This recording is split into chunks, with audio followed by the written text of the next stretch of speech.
Hello friend, CKD stock market news channel में आप सभी का स्वागत करता हूं। मेरे भाई देखिए, अगर आप म्यूचुअल फंड के अंदर इन्वेस्टमेंट कर रहे हैं और अगर आप थीम बेस्ड इन्वेस्टमेंट करने में बिलीव करते हैं तो ये वीडियो यकीन मानना आपके लिए है। तो सबसे पहले जो मैंने आपके सामने म्यूचुअल फंड रखा हुआ है, ये जिस थीम को बिलोंग करता है उसका नाम है एनर्जी। अगर आपको पसंद है कि भाई मुझे एनर्जी सेक्टर में मेरा पैसा लगा हो तो डेफिनेटली ये फंड आपके लिए बेस्ट हो सकता है। चलिए नाम की बात करेंगे यहाँ से। देखिए, DSP natural resources and new energy fund direct plan growth. जी हाँ, DSP natural resources and new energy fund direct plan growth, DSP asset management company का ये फंड है। 717 करोड़ का असेट साइज है। 1.25% का ये आपसे एक्सपेंस रेशियो चार्ज करके चल रहे हैं। जी हाँ, आपको इतना ही एक्सपेंस रेशियो देना पड़ेगा इस फंड को। क्यों?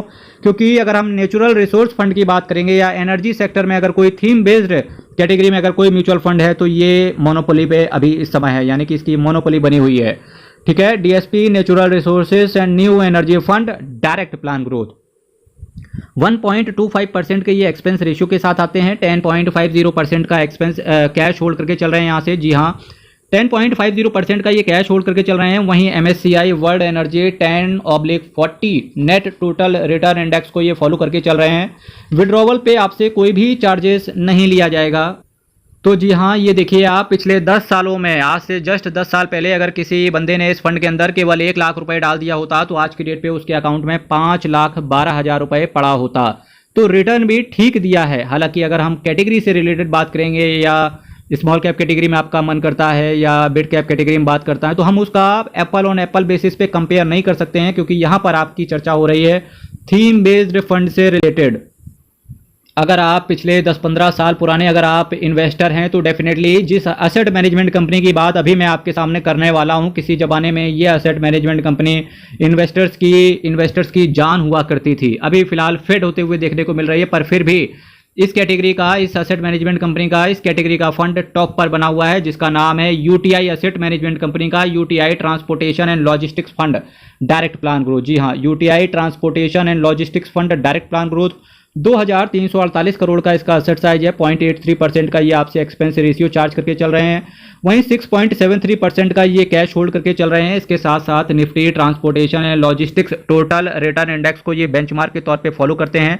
प्लान आपका ग्रोथ है, 30 दिन के अंदर निकलने की चेष्टा करोगे तो 1% का आपसे एग्जिट लोड पड़ जाएगा।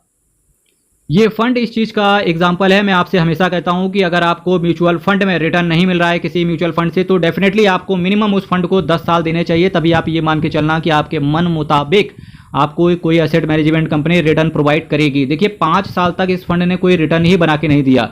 5 साल में केवल रिटर्न इसने दिया 95% का, यानी कि ऑलमोस्ट पैसा डबल तो नहीं, डबल से 5% कम ही दिया। पर वहीं जैसे ही इसको 10 साल कंप्लीट हुए, 1 लाख रुपए का 5,30,000 रुपए बना के दे दिया।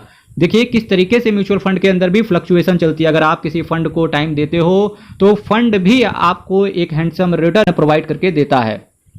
अगर आपको ये पसंद है कि हमारा पैसा हेल्थ केयर फंड में लगे या हॉस्पिटल्स वगैरह में पैसा जाए या जो डायग्नोस्टिक वगैरह की कंपनी होती हैं उसमें आपका पैसा लगे, या आप अल्टीमेटली ऐसे समझो जो डॉक्टर वाली फील्ड है आपका पैसा अगर वहाँ लगे, तो आपको इस फंड के अंदर आपको प्रायोरिटी देनी चाहिए। मेरा asset health care fund direct plan growth 1,812 crore का इसका एसेट साइज है। 0.58% का ये एक्सपेंस रेशियो चार्ज करके चल रहे हैं। 0.29% का ये कैश होल्ड करके चल रहे हैं। बेंचमार्क के तौर पे इन्होंने जो बेंचमार्क सेलेक्ट किया है S&P BSE health care total return index को इन्होंने बेंचमार्क के तौर पे रखा हुआ है। 1 साल के अंदर निकलने की चेष्टा करोगे तो आपसे 1% का एग्जिट लोड पड़ेगा, यानी कि ये एक पेनाल्टी है जो कि आपको पे ऑफ करनी पड़ेगी प्री मैच्योर विड्रॉवल पे। और इसका प्री मैच्योर कितना होगा? 1 साल। ठीक है, अब आपका डाउट आ जाएगा कि सीकेडी जी 1 साल का मतलब क्या हुआ? मतलब मेरे भाई ये हुआ कि सपोज दैट आज आपने इस फंड के अंदर 1 लाख रुपए का लमसम या SIP किया होता, अभी तक 1 साल कंप्लीट नहीं हुए हैं, 9वें महीने में जाके आपको पता चला यार मुझे तो पैसे की जरूरत आन पड़ी है। आप सोचोगे कि यार बेच देते हैं फंड को। 1 लाख रुपए का फंड था, आपको रिटर्न 10% मान लेते हैं, दे दिया 9-10 महीने में, तो 1,10,000 रुपए हो गया है। तो आप ये मान के चलना 1,10,000 रुपए का आपसे कितना 1% का काट देंगे वो लोग। 1% काट के आपको पेमेंट जो होगा कर दिया जाएगा। तो आपका रिटर्न और आपका पैसा दोनों ही सलामत है, बस 1% की पेनाल्टी आप एक्स्ट्रा मान के चलना। इस फंड से देखिए, चूंकि आपने थीम बेस्ड कैटेगरी में पैसा डाला हुआ है तो देखिए 5 साल में 1 लाख रुपए को इन्होंने केवल 1,70,000 रुपए बना के दिया है, जहां पर 1 लाख रुपए आपकी कैपिटल है और 1,70,000 आपका प्रॉफिट के तौर पे है। कई सारे इन्वेस्टर्स का क्वेश्चन आ जाता है कि भाई सिक्योरिटी जी रिटर्न तो इस फंड से बन ही नहीं रहा, लेकिन मेरी तमन्ना है कि मुझे हीरे की तमन्ना है कि उसे हेल्थ केयर फंड में पैसा डालना है। तो देखिए भाई, देखिए आपको हर चीज़ हर जगह बिल्कुल एक जैसी नहीं रहेगी, आपको कुछ तो कॉम्प्रोमाइज़ करना पड़ेगा। अगर आपको हेल्थ केयर फंड पसंद है, अगर आपको हेल्थ केयर फंड मिल रहा है, तो आपको रिटर्न के साथ थोड़ा सा कॉम्प्रोमाइज़ करना पड़ेगा। कई सारे इन्वेस्टर्स ढूंढते रहते हैं कि एक टैक्स सेवर फंड चाहिए ताकि उन्हें जब इनकम टैक्स की बारी आती है, जिसकी डेट 31 जुलाई तक होती है, ठीक है, तो कई सारे जब इन्वेस्टर्स ITR फाइल करते हैं तो वहाँ पर ATC के अंदर एक डिडक्शन मिलता है 1,50,000 रुपये तक का, तो जिसकी वजह से वो ELSS फंड को पसंद करते हैं। तो मैं जब देखता हूँ कि पता लगा किसी के पास ICICI का ELSS है, किसी के पास HDFC का ELSS है, यकीन मानना वो फंड इतने ज़्यादा सही नहीं है। तो इसकी वजह से मैंने जो कैटेगरी एक थीम रखी हुई है उसका नाम है टैक्स सेवर फंड। और टैक्स सेवर फंड में बात करेंगे तो सबसे अच्छा रिटर्न जिस फंड ने इन्वेस्टर्स को बना के दे रहा है उसका नाम है Parag Parekh tax saver fund direct plan growth. जी हाँ, Parag Parekh tax saver fund direct plan growth. अगर हम इस फंड की बात करने की चेष्टा करें तो देखिए यहाँ से 1932 करोड़ का इसका असेट साइज है, 0.77% का ये एक्सपेंस रेशियो चार्ज करके चल रहे हैं। और देखिए कैश होल्डिंग में नेगेटिव है, यानी कि इनका ओवरड्राफ्ट है। निफ्टी 500 टोटल रिटर्न इंडेक्स को इन्होंने बेंचमार्क के तौर पे ले रखा है। प्लान आपका ग्रोथ है। विड्रॉवल पे आपसे कोई चार्जेस नहीं लिया जाएगा, लेंगे ही क्यों, क्योंकि ELSS कैटेगरी में आपका 3 साल का लॉक इन पीरियड होता है। अगर आप रिटर्न की बात करेंगे तो 3 साल में जी हाँ इन्वेस्टर्स का पैसा डबल तो नहीं हुआ, पर जी हाँ 3 साल में 90% का एब्सोल्यूट रिटर्न आ चुका है। एक साल में एब्सोल्यूट रिटर्न की बात करेंगे तो 19.23% का रिटर्न इन्होंने प्रोवाइड किया है। यानी कि अगर किसी बंदे ने 3 साल पहले, आज से जस्ट 3 साल पहले रख लो, केवल 1 लाख रुपए डाला होता तो आज की डेट पे 90,000 रुपए उसका प्रॉफिट के तौर पे पड़ा होता। ओवरऑल कैपिटल की बात करेंगे तो 1,90,000 रुपए ओवरऑल कैपिटल हो गई होती है। मेरे भाई CKD stock market news channel को सब्सक्राइब कीजिएगा, वीडियो को लाइक कीजिएगा, बेल आइकन बटन को दबा के रख लीजिएगा। अब वक्त हो चला है आपके सवाल और मेरे जवाब देने का। CKD जी, इजराइल का इफेक्ट आएगा क्या मार्केट पे? क्या फर्क पड़ता है, इजराइल का इम्पैक्ट आएगा कि नहीं आएगा? एज अ इन्वेस्टर सोचो, इन्वेस्टर क्या है, मार्केट गिरने, देखिए एक अच्छा इन्वेस्टर हमेशा मार्केट की गिरने का इंतजार करता है। अगर मार्केट गिरता है तो आपको एक आपदा मिलेगी जहां पर आपको लमसम करके उसको अवसर में कन्वर्ट करके दे देना है।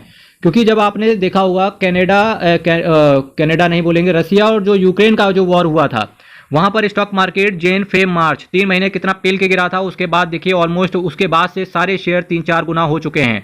तो देखिए अगर 50% की गिरावट देखने को मिल जाए तो डेफिनेटली बहुत अच्छा टाइम है लमसम करने का, क्योंकि विद इन शॉर्ट पीरियड में देखिए चीज़ें सब व्यवस्थित हो जाएंगी। बस जो लोग पैनिक करेंगे वो केवल बेच के बाहर निकल जाएंगे, जो अवसर निकाल लेंगे रिटर्न उन्हीं को अच्छा दिखने को मिलेगा।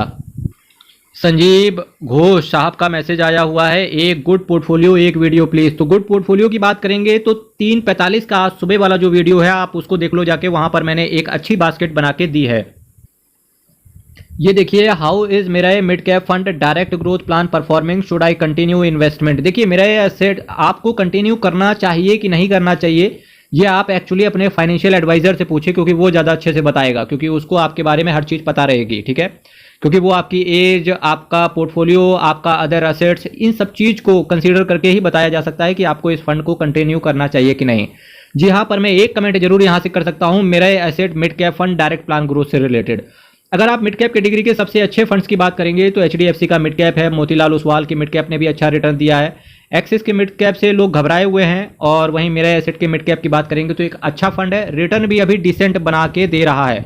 तो जी हाँ, जिसके पास ये मेरा एसेट मिड कैप फंड है तो ठीक फंड है, अच्छा फंड है, रिटर्न भी बढ़िया बना के दे रहा है।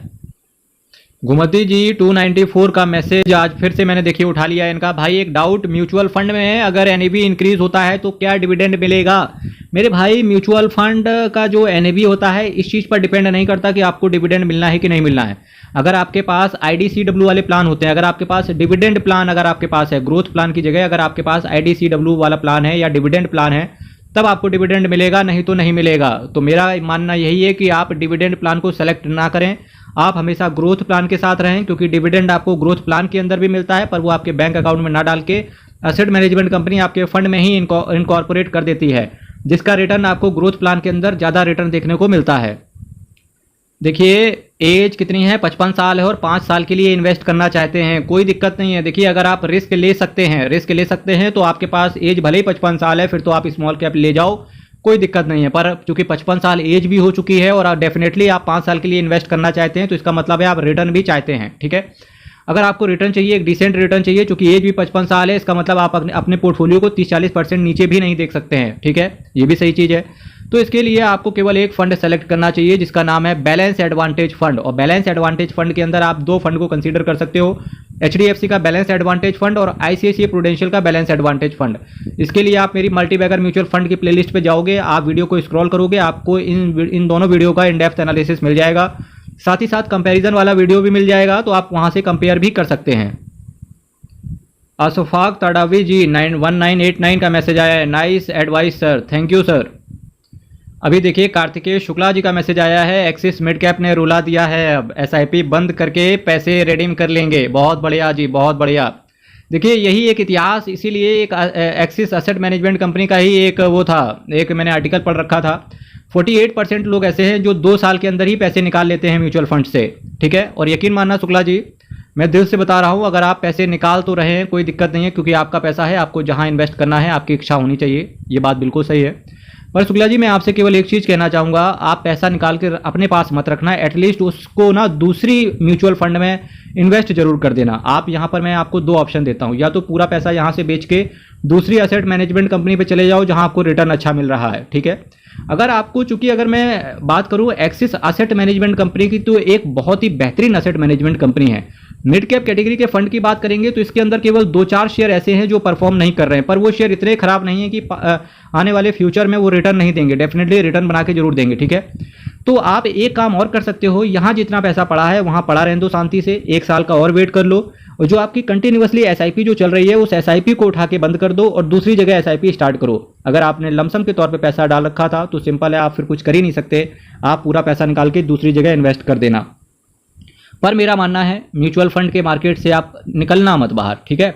इन्वेस्ट जरूर रखना, इन्वेस्टेड अमाउंट जरूर रखना, खत्म मत कर देना जो पैसा निकाल के ला रहे हो। वैसे अगर आपको अर्जेंसी या इमरजेंसी फंड के लिए नीड है फिर तो कोई कुछ कर ही नहीं सकता। मेरे भाई आपका कुछ डाउट हो चैनल पे कमेंट मारिएगा, और पर्सनल डाउट पूछना हो मेरे व्हाट्सएप पे कॉल कर सकते हैं आप, या व्हाट्सएप पे डायरेक्ट पहले मैसेज कीजिएगा। और हर हर महादेव, अयप्पा शरणम, हरीश शरणम, बहुत बहुत धन्यवाद।